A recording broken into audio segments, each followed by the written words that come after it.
vocês. Vocês fazendo mais um vídeo aqui pro canal. E eu estou aqui no Gacha Life só mesmo para mostrar para vocês como tirar a música para GachaTubers, né? Então, bora lá. Primeiro você vai apertar em Options. Olha, ó, ali do lado, ó. Não tem um lugar onde troca roupa? Você vai em Options.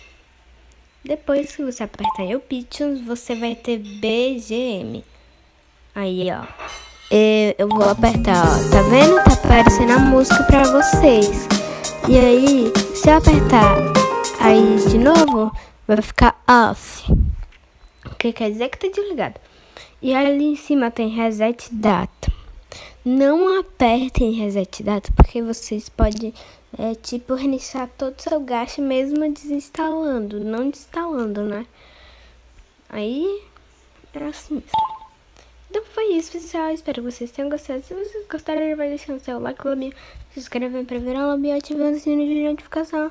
Um beijão. Tchau. Calma aí.